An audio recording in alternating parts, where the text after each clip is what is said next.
इधर रघु और रघु की पत्नी सवित्री घर में आग ताप रहे थे।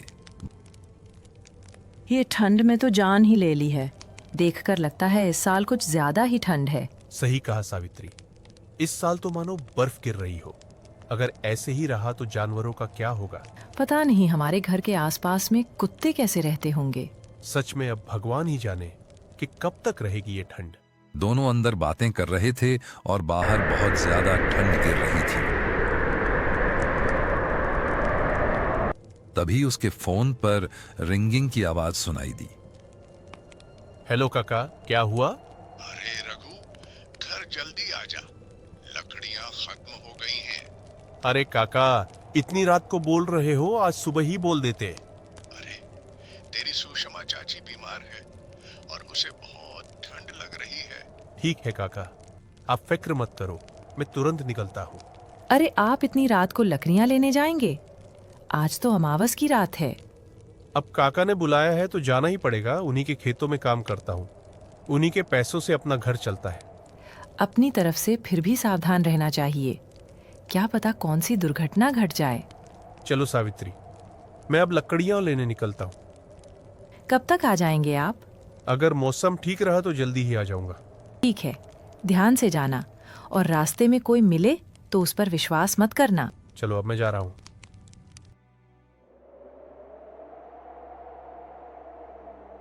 हे भगवान, कितनी ठंड है बाहर। ऐसा लग रहा है पूरे साल की ठंड इसी साल गिर रही हो। ठंड इतनी थी कि किसी के लिए भी बाहर निकलना मुश्किल था। इस ठंड में कोई भी बाहर निकले तो मानो जम ही जाए। फिर भी रघु ने हिम्मत करके आगे बढ़ा।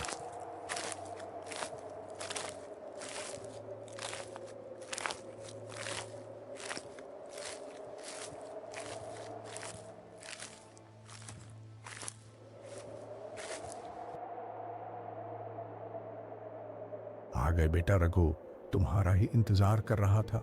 अच्छा तो पहले ही बोल देते। मुझे क्या पता था कि शाम होते होते मैं ठंड से बीमार होने लगूंगा। चलो अब मैं जा रहा हूँ। रुको, लालटेन लेकर जाओ, जंगल में बहुत ज्यादा अंधेरा होगा।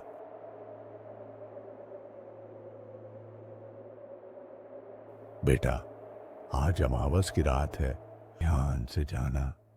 अरे काका, क्या आप भी ऐसी ऐसी बात कर रहे हो? नहीं बेटा, मजाक नहीं कर रहा। ध्यान से जाना और ध्यान से आना। ठीक है काका, आप मुझे लालटेन दीजिए। हाँ काका, अब बोलिए कितनी लकड़ियां लाऊं और आपकी कुल्हाड़ी और बैलगाड़ी कहाँ है? अरे बेटा, रम्मू लेकर गया था। जाओ, बोल देना काका ने मांगा है, दे देगा। चलो ठीक है काका, मैं निकलता हूं अब।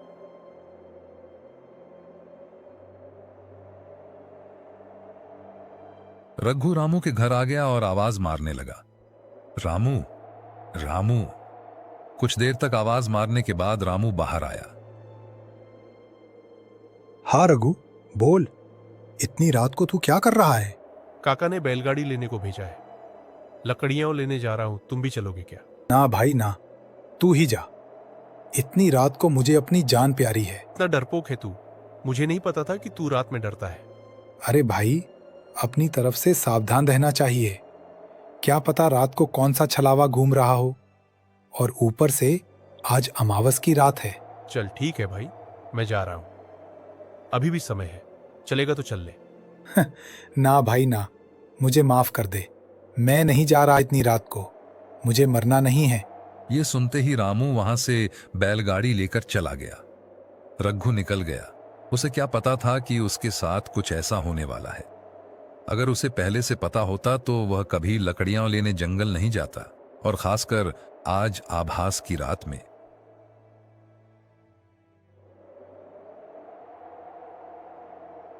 मौसम को भी अभी ही खराब होना था। मौसम धीरे धीरे खराब होने लगा था। आसमान में गड़गड़ाहट की आवाजें आने लगीं और कुछ ही देर में बारिश शुरू हो गई।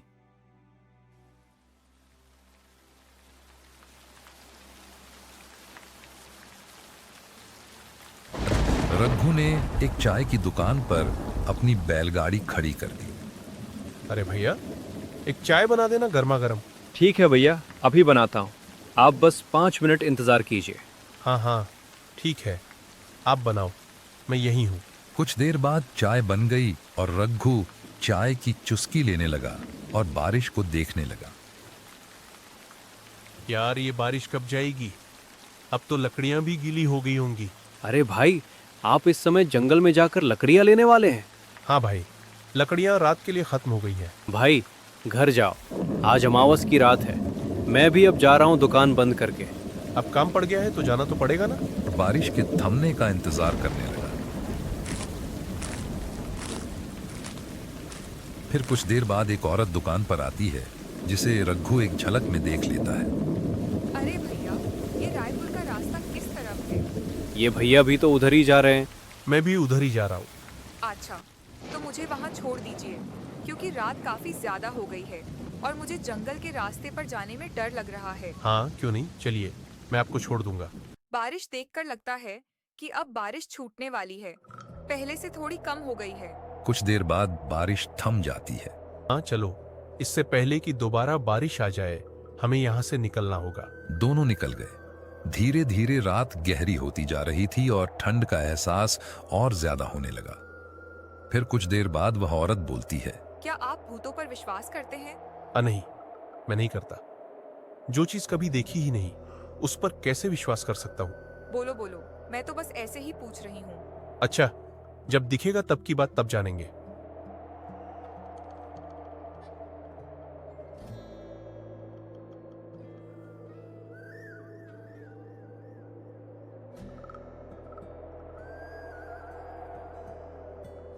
दोनों बातें करते करते जंगल के अंदर घुस गए। आप इतना अंदर क्यों घुसे जा रहे हैं बैलगाड़ी लेकर? अरे अंदर सूखी लकड़ियां मिलेंगी इसलिए। अच्छा, मुझे इस जंगल में डर लग रहा है। डरिए मत, मैं हूं ना, आपको कुछ नहीं होगा। उसने बीच जंगल में अपनी बैलगाड़ी खड़ी कर दी। जंगल के अंदर से अजीब अजीब रहस्यमयी आवाजें आ रही थीं। आप यहीं रुकिए, मैं लकड़ी काट कर लाता हूँ, फिर आपको गांव की ओर छोड़ दूंगा। नहीं, मुझे अकेले यहाँ डर लग रहा है। डर की क्या बात है? आप जाएंगे तो वहां जंगली कीड़े मकोड़े होंगे। नहीं नहीं, मैं अकेले नहीं रुकूंगी, मैं आपके साथ ही चलूंगी। अच्छा चलो, ठीक है, फिर तुम भी चलो।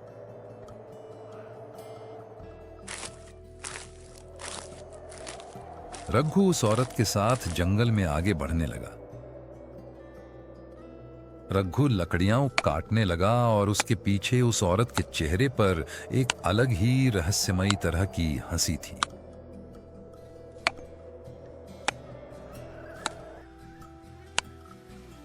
कुछ देर बाद बारिश शुरू हो गई। चलो अब यहां से निकलते हैं। हाँ रघु, सही कहा, बारिश काफी तेज हो रही है, चलो यहाँ से निकलते हैं। रघु सोच रहा था कि इस औरत को उसका नाम कैसे पता। फिर उसने ज्यादा ध्यान नहीं दिया और वहां से निकल गया।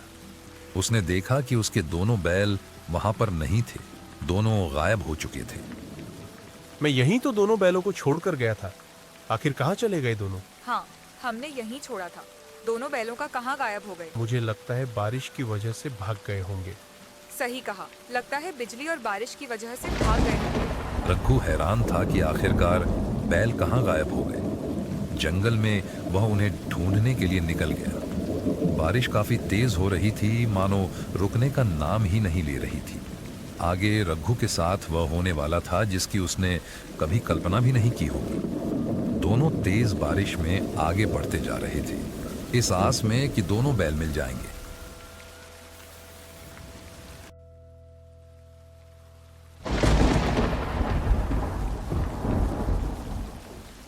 अरे यार, इतनी रात में इन्हें कहाँ ढूंढूं? मैं कहाँ फंस गया हूँ? चिंता मत करो, मिल जाएंगे। मुझे यकीन है कि वो बारिश की वजह से ही भागे होंगे। आपको भी गांव जाना था, आप भी मेरी वजह से इस जंगल में फंस गए। वैसे आपने अपना नाम नहीं बताया, आपका नाम क्या है? कुछ देर बाद कोई जवाब नहीं आया। फिर जैसे ही उसने पीछे मुड़कर देखा तो वह औरत गायब थी। अरे तुम कहाँ हो? मेरे साथ मजाक मत करो, जल्दी आओ। रघु को कोई जवाब नहीं मिला। वह वहीं पर खड़ा रहा। आसपास कहीं भी वह औरत नजर नहीं आई। धीरे धीरे उसके अंदर एक डर पैदा होने लगा कि आखिरकार उसके साथ क्या हो रहा है। उसे कुछ समझ नहीं आ रहा था। जब आगे आया तो उसने देखा कि वह फिर से वही आ गया था, उसी बीच जंगल में। अब धीरे धीरे उसे एहसास होने लगा कि वह बुरी तरह फंस चुका है। तभी अचानक उसे वह औरत दिखी जो कुछ देर पहले गायब हो गई थी। माफ करना रघु, मैं दूसरे रास्ते चली गई थी। मुझे बैलों की आवाजें आ रही थीं। मुझे लगा वहाँ बैल होंगे। बताकर तो जाती। मैं एक पल के लिए डर गया था कि तुम कहाँ गायब हो गई। अरे छोड़ो, अब चलो यहाँ से निकलते हैं। बारिश काफी तेज हो रही है। धीरे धीरे वह औरत अपने असली रूप में आने लगी। वह बुरी तरह से फंस चुका था।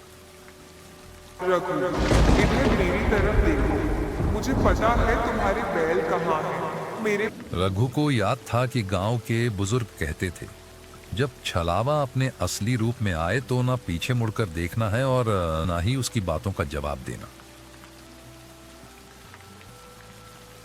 क्या रघु इस रहस्यमयी छलावे से अपनी जान बचा पाएगा, या फिर अमावस की इस काली रात में वो भी जंगल का हिस्सा बन जाएगा? सच सामने आएगा दूसरे पार्ट में।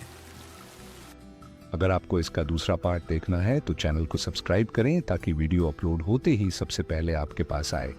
और हाँ, कमेंट में लिखें नेक्स्ट पार्ट ताकि मैं जल्दी से जल्दी अगला पार्ट डाल सकूं।